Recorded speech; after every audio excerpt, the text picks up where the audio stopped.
نحمد الله تعالى ونصلي على رسوله الكريم أما بعد فأعوذ بالله من الشيطان الرجيم بسم الله الرحمن الرحيم إنا نحن نزلنا الذكر وإنا له لحافظون صدق الله العظيم جناب الصدر محترم मुअज़्ज़ज़ हज़रात उलमाए किराम समवेत बिरादरान इस्लाम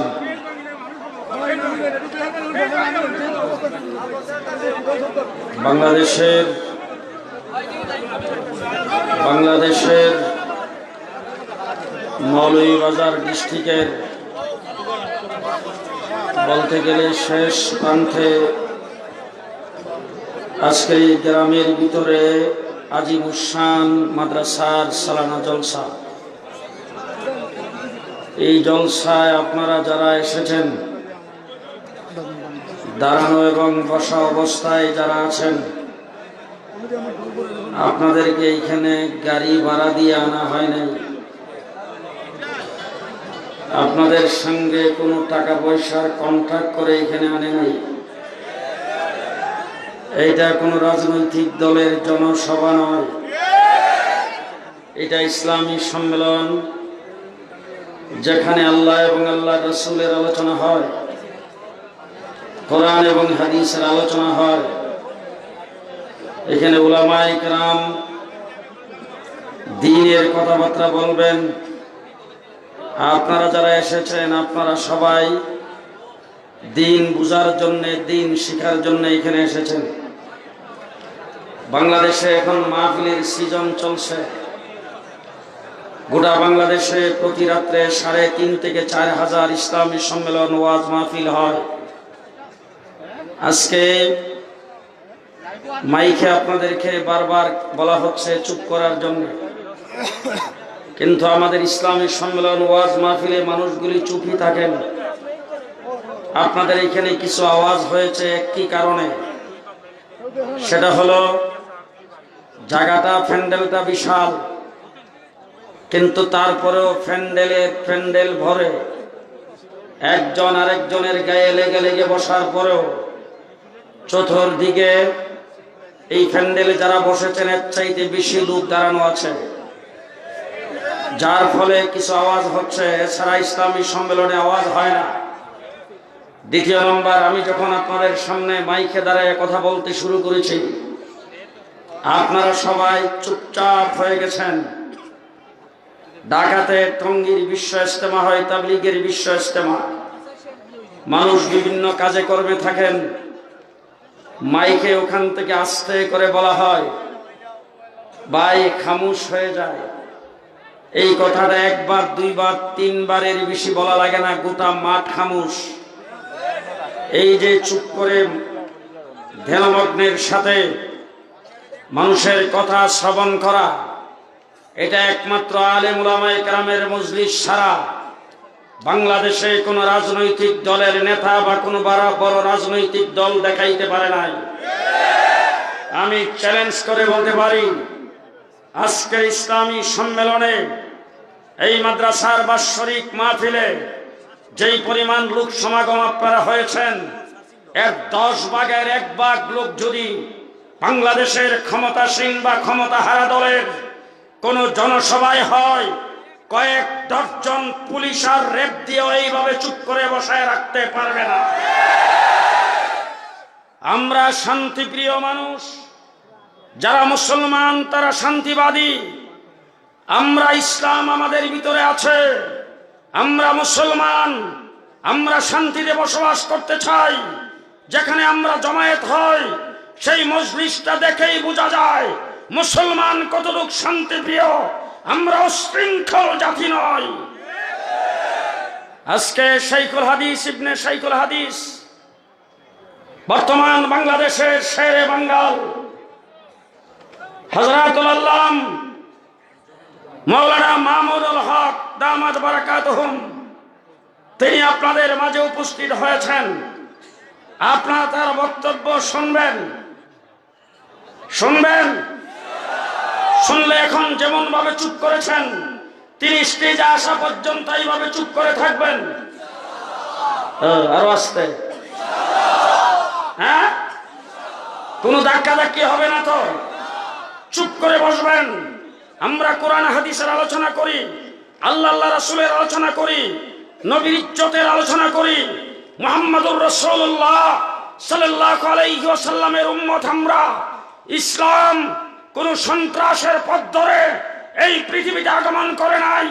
আজকের গোটা পৃথিবীতে 170 কোটি মুসলমান, যেখানে মুসলমান সব জায়গায় মার খাচ্ছে, আজকে মুসলমানদের রক্ত ঝরছে। একটি কথা ভালো করে মনে রাখতে হবে, যতই রক্ত ঝরুক না কেন, ইসলাম সামনের দিকে বাড়তেছে, ইসলাম পেছনে যাওয়ার জিনিস নয়। বাড়তেছে না কমতেছে? বাড়তেছে না কমতেছে?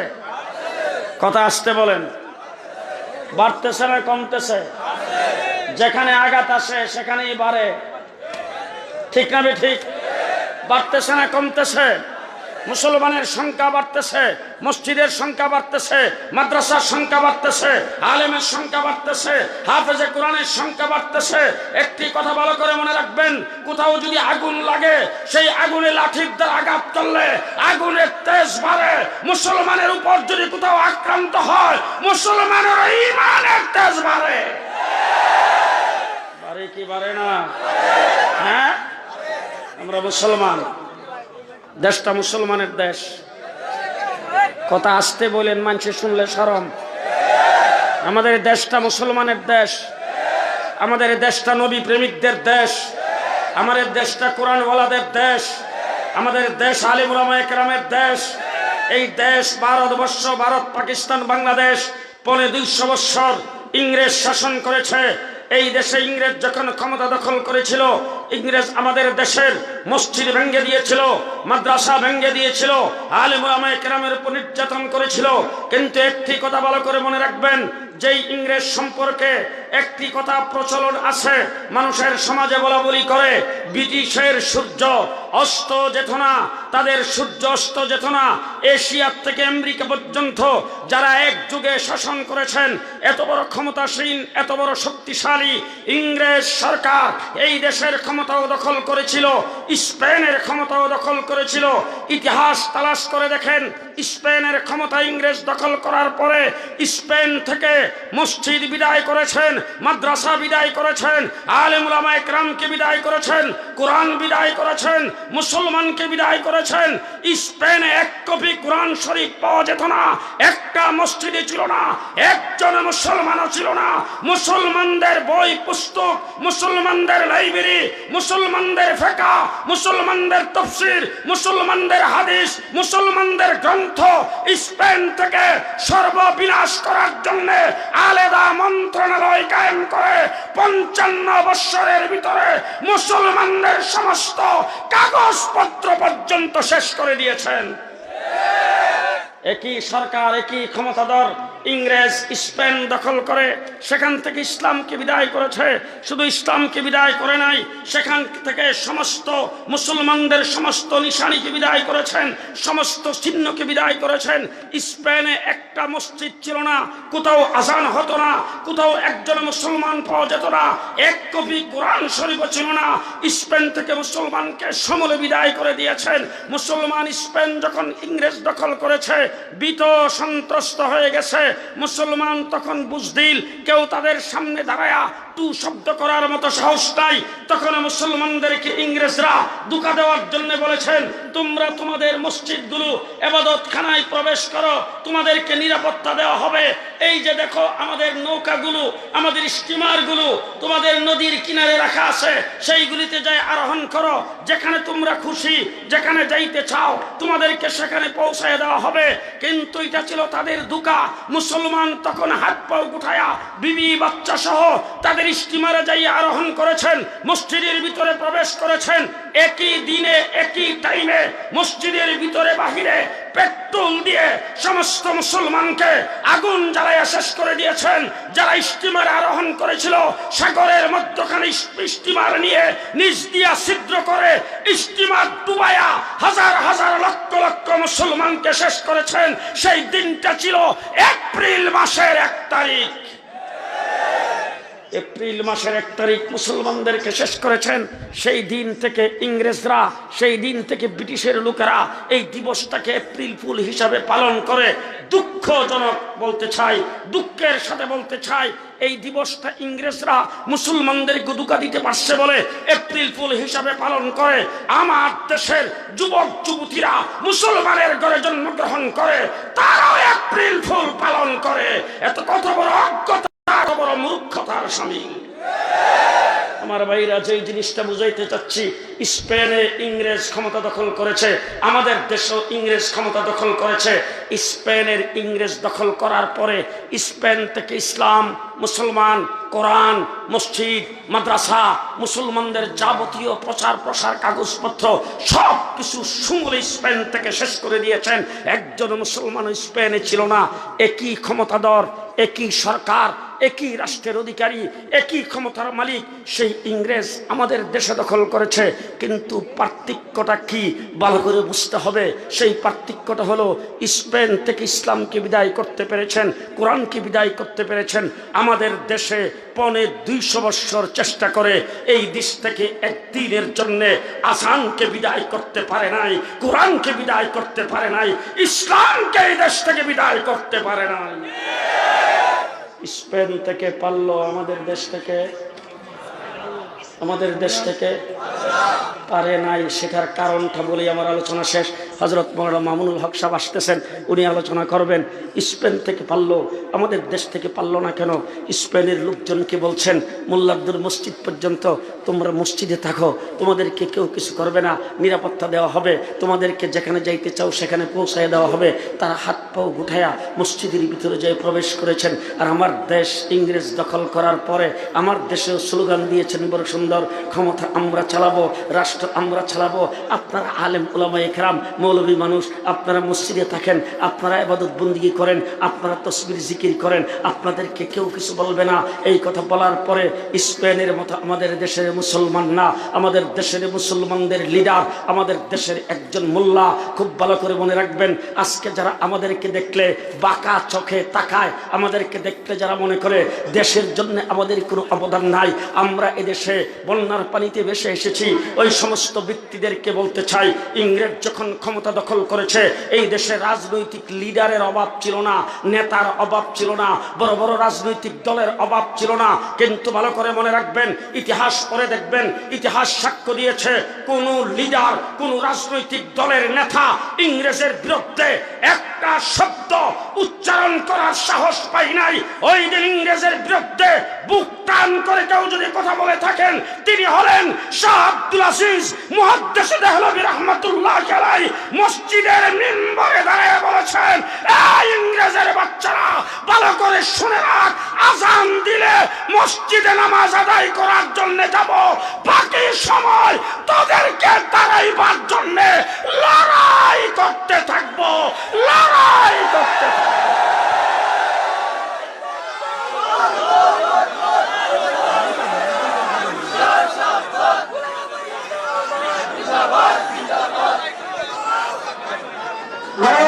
ইতিহাস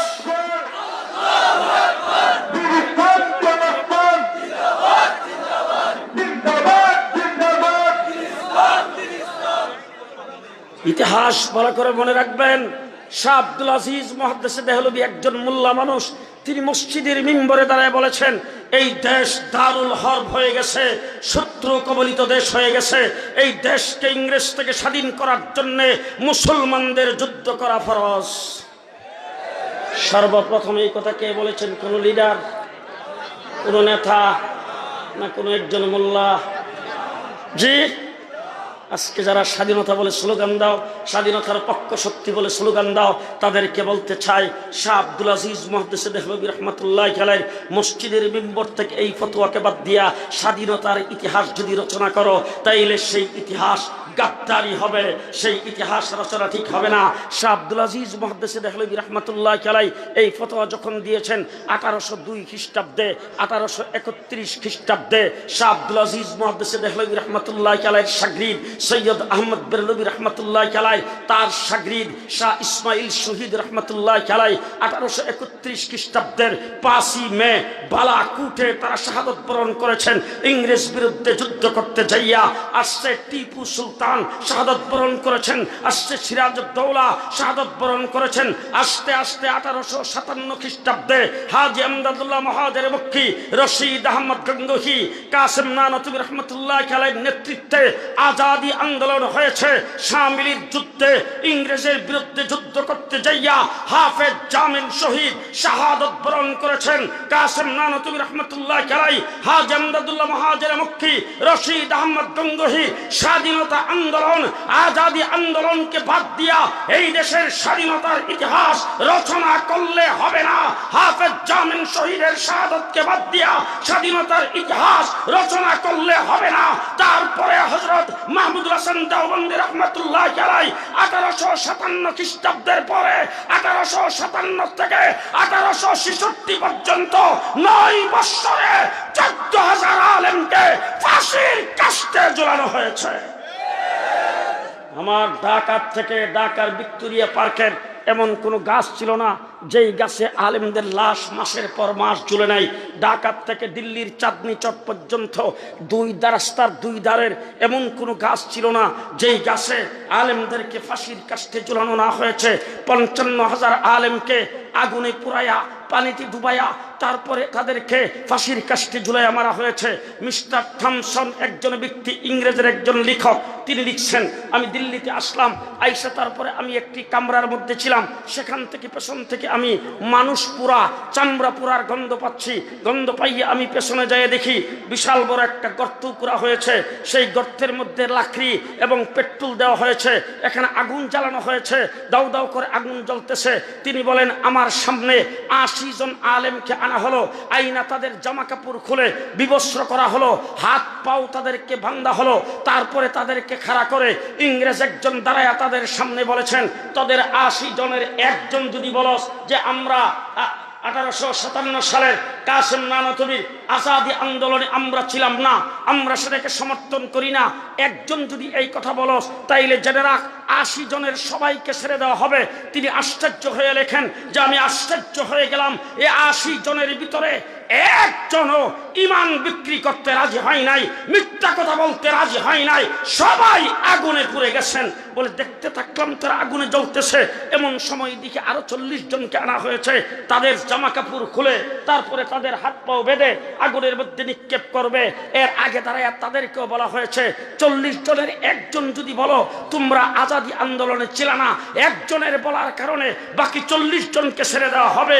কিন্তু একজনকে দেখলাম না, ইংরেজের সামনে মাথা নত করতে আগুনে চলে গেছেন, তবু মাথা নত করে নাই, কেল্লা দিয়েছেন, পুরে দগ্ধ হয়ে গেছেন, ঈমান বিক্রি করে নাই। ইংরেজ এই দেশে ক্ষমতা পাকাভুক্ত করতে পারে নাই কি জন্য? কাদের আন্দোলনের কারণে, কাদের ত্যাগের কারণে। এইটা যদি আমাদের সমাজের সকলের বুঝে আসে, তাইলে এই সমস্ত আলেম উলামায়ে কেরাম বুঝে আসবে। হযরত মাওলানা মঞ্জুরুল ইসলাম আফিন্দি সাহেব ঢাকা এক মাদ্রাসার, প্রতিষ্ঠিত মাদ্রাসার মুহতামিম প্রিন্সিপাল শাইখুল হাদিস, আবার আপনাদের এই কুলাউড়া এসে এই মাদ্রাসার মুরব্বিয়ানা করবে। এরকম শত শত মাদ্রাসার মুরব্বিয়ানা করতেছেন, বাংলাদেশের টেকনাফ থেকে তুলে পর্যন্ত পাগলের মতো দৌড়াইতেছেন। কেন? উনি যদি ঢাকায় বসে থাকেন, উনি তো মসজিদের খতিব, উনি তো মাদ্রাসার শাইখুল হাদিস, উনার তো হাদিয়া তুফার অভাব হবে না। উনার মহল্লার লোকেরা তো উনারকে হাদিয়া তুফার দিবে। গাছের ফলটা পাকলে নতুন ফলটা তো আলেমদেরকেই খাওয়ায়, ফরমালিন মুক্ত জিনিস তো আলেমদেরকেই খাওয়ায়। উনি তো ঢাকায় বসে থেকেই পারেন, কিন্তু সেটা করেন না কেন? তার পূর্বপুরুষের ইতিহাস তার মনে আছে।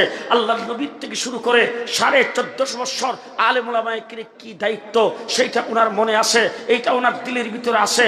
উনি সেই ঘণ্টা মাথায় নিয়েছেন, সেই মালা উনি এলেমের মালা উনি গলায় লাগাইয়েছেন। এই জন্য উনার এই মেহনত। আজকে মাওলানা মামুনুল হক এইখানে আগমন করেছেন।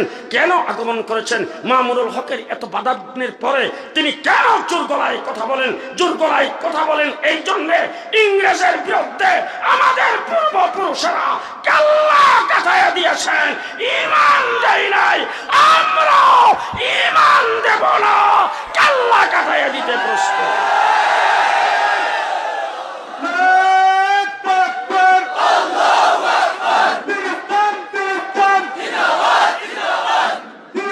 মুসলমান 1857 সালের পরে যখন 9 বৎসরে আলেমুল ওলামা কেরামকে বনভাবে শেষ করে দিল, তখন কাসেম নানতুবি রহমতুল্লাহ আলাইহি, হাজী আমদুল্লাহ মহাজের মক্কি, রশিদ আহমদ গঙ্গোহী রহমতুল্লাহ আলাইহি, হাজী আবেদ হুসাইন, যারা গোনা কয়েকজন যারা বেঁচে ছিলেন ইংরেজের আক্রমণ থেকে, যেইভাবে হোক আল্লাহ তাদেরকে বাঁচাই দিয়েছেন। তারপরে তারা পরামর্শ করে আনার গাছের নিচে, দেওবন্দের আনার গাছের নিচে মাদ্রাসা প্রতিষ্ঠা করেছেন, যেই মাদ্রাসার নাম দারুল উলুম, জাগার নাম দেওবন্দ। যেই জায়গায় প্রতিষ্ঠা করেছেন সেই গাছটার নাম হলো আনার গাছ। আনার গাছের নিচে বসে একজন উস্তাদ, নাম হইল মোল্লা মাহমুদ, আরেকজন ছাত্র, তার নাম হইল মাহমুদুল হাসান।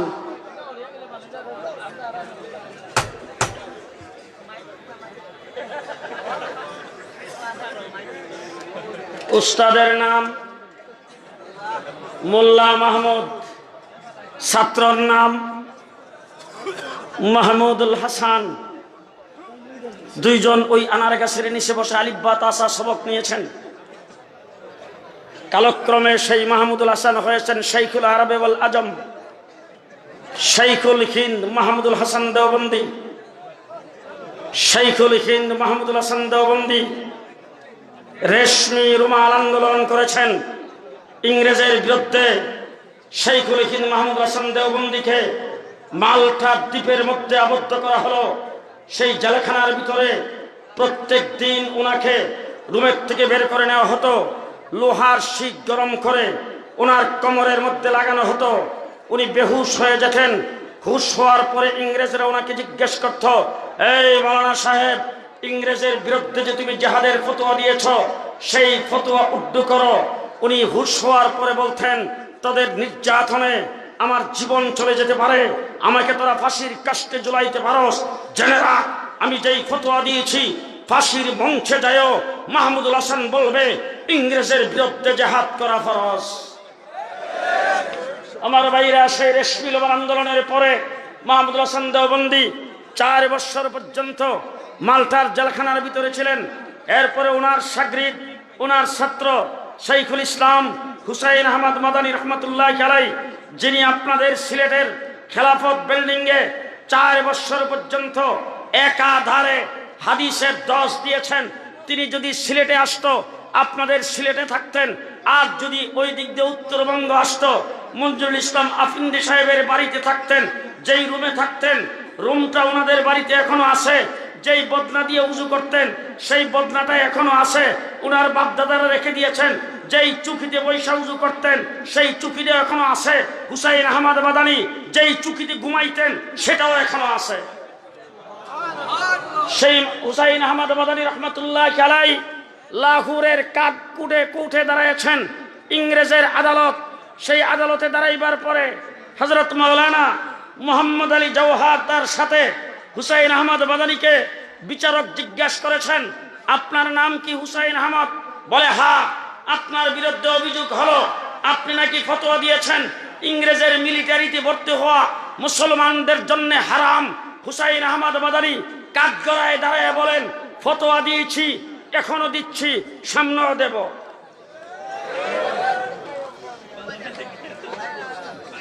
সামনেও দেব। মোহাম্মদ আলী জওহার हजरत मौलाना हुसैन अहमद मदनी के बोलते हैं, हजरत ये अदालत है, थोड़ा नरमी से बात करे, मुसलमान पर थोड़ा रहम करे, একটু নরম হয়ে কথা বলেন। এইটা আদালত, মুসলমানদের উপর একটু রহম করেন। আপনি জোর গলায় কথা বললে মুসলমানের উপর নির্যাতন বাড়বে। হুসাইন আহমদ মাদানী ধাক্কা দিয়া মোহাম্মদ আলী জওহারকে সরাইয়া দিয়া বলছেন, এই মোহাম্মদ আলী, আজকে যদি আমি আদালতে দাঁড়ায়া কাঠগড়াই দাঁড়ায়া ফতোয়ার পরিবর্তন করি, আল্লাহর নবীর দণ্ডান শহীদ করা দ্বীনের পরিবর্তন হবে। ইংরেজ বিচারপতির বিচারকের আসন থেকে ডাক দিয়ে বলেন, মৌলানা সাহেব, আপনি কোন মাটিতে দাঁড়ায় কথা বলতেছেন, আপনি কি টের পান? এই কথা বলার সাথে সাথে হুসাইন আহমদ মাদানির হাতুলির নিচে ছিল কাপনের কাপড় টান দিয়ে বের করে এইভাবে উত্তোলন করে ডাক দিয়ে বলছেন, এই ইংরেজের চালা বিচারক, ভালো করে শোন, আমি লাহোরে আসছি, কাফনের কাপড় সাথে নিয়ে এসেছি, আমাকে দাফন করতে লাহোরের কোনো মানুষের 5টি পয়সা খরচ হবে না। জেনে রাখ, তোর হাতে আইন, তোর কলমে আইন, তুই আমাকে ফাঁসির কাস্টে ঝুলাইতে পারস, আমাকে শরীরে চড়াইতে পারস। আমি হুসাইন আহমদ ফাঁসির মঞ্চে যায় বলবো, ইংরেজের মিলিটারিতে ভর্তি হওয়া হারাম। আমার বন্ধুগণ, হুসাইন আহমদ মাদানী স্বাধীনতা আন্দোলনে উলামায়ে কেরামের অবদান স্বীকার যদি কেউ না করে, সে গাদ্দার হবে। ভালো করে মনে রাখবেন, কলিকাতায় 144 ধারা জারি করা হয়েছে। হুসাইন আহমদ মাদানী এসে বক্তব্য রাখবেন, সেখানে তাকে আসতে দেওয়া হবে না। লক্ষ লক্ষ মানুষ চতুর্দিকে আছে, হ্যান্ড মাইকে ঘোষণা করা হচ্ছে, আজকের মাহফিল চলবে না, এখানে জনসভা হতে দেওয়া হবে না। যেই ব্যক্তি জনসভার সভাপতিত্ব করবে আর যিনি পরিচালনা করবেন, স্টেজে তাকে দেখা মাত্র গুলি।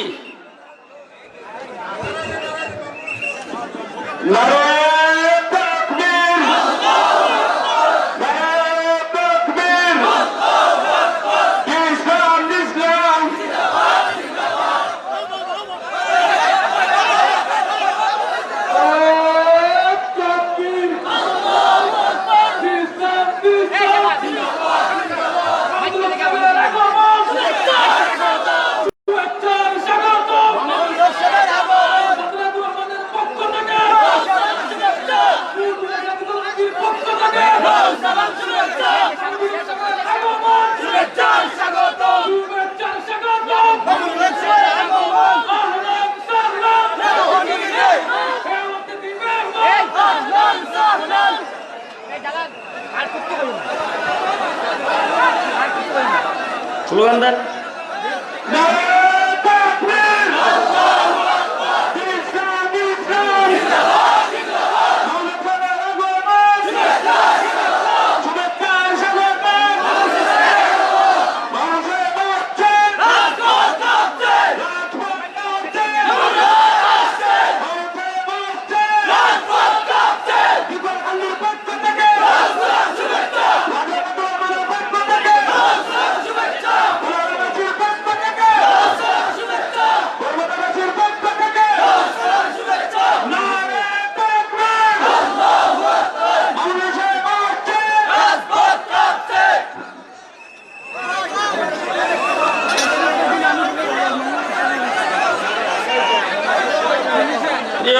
শোনেন, আপনারা সবাই চুপ করুন, যে যেখানে আছেন একদম চুপ, স্টপ, কোনো কথা বলা যাবে না, একদম চুপ। মৌলানা মামুনুল হক সাহেবের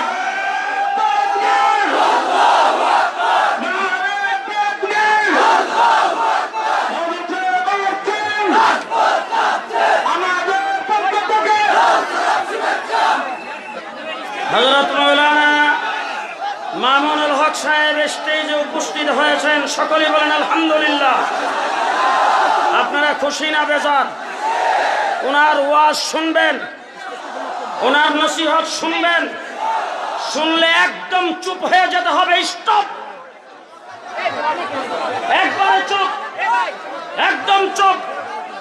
যেই কথা বলতেছিলাম, হুসাইন আহমদ মাদানী শাইখুল ইসলাম, আপনাদের এখানে আসলে সিলেটে একটি স্লোগান দেওয়া হয়, সিলসিলায়ে মাদানী, এই স্লোগান আপনারাই দিয়ে থাকেন। 144 দ্বারা জারি করা হয়েছে। স্টেজে উঠলে প্রকাশ্যে গুলি করা হবে। হুসাইন আহমেদ মাদানী লাফ দিয়ে স্টেজে উঠে মাইকের সামনে দাঁড়িয়ে বলছেন, আমি আজকের মাহফিলের সভাপতি, আমি পরিচালক। চতুর্দিকে ইংরেজের বাহিনী বন্দুক তাক করে আছে। হুসাইন আহমদ মাদানীকে দেখা মাত্র গুলি করবে, কিন্তু কাহারও গুলি ছুটে নাই। হুসাইন আহমদ মাদানী 144 দ্বারা ভঙ্গ করে তাদের বাধার মুখে সেখানে বক্তব্য রেখেছেন। আজকেও পরিষ্কার ভাষায় বলে যাচ্ছি, বাংলাদেশ স্বাধীন হয়েছে 50 বৎসরের ভিতরে। এই বাংলাদেশে ইংরেজের দালাল, ইংরেজের চেলা, ইংরেজের তল্পি বাহক, ইংরেজদের ভাড়াটিয়া গোলামেরা এই দেশ থেকে যারা ইসলামকে বিদায় করতে চেয়েছে, হাফিজ থেকে শামসুল হক ফরিদ থেকে শুরু করে আল্লামা আহমদ শফি, নূর হোসেন কাসিমি পর্যন্ত 50 বৎসর যেই মোকাবেলা করেছেন, সেই মোকাবেলা মামুনুল হক করবে, মঞ্জুর ইসলাম আফিল করবে। মাওলানা মামুনুল হক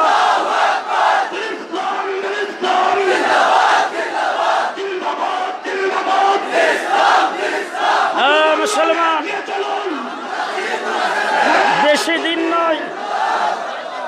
বেশি দিন নয় আমি আপনাদেরকে বলতে পারি, আজকের থেকে 1 বছর আগে, গত বছর যদি এই মাঠে মাহফিল হতো, মাওলানা মামুনুল হক সাহেব যদি আসতেন, এর 4 ভাগের 1 ভাগ মানুষ হইতো। কি কথা হেসা করলাম না মিশা? যদি উনি 1 বছর আগে আসতেন, এর 4 ভাগের 1 ভাগ লোক হতো। আজকে উনি এখানে এসেছেন, এত মানুষের সমাগম কেন?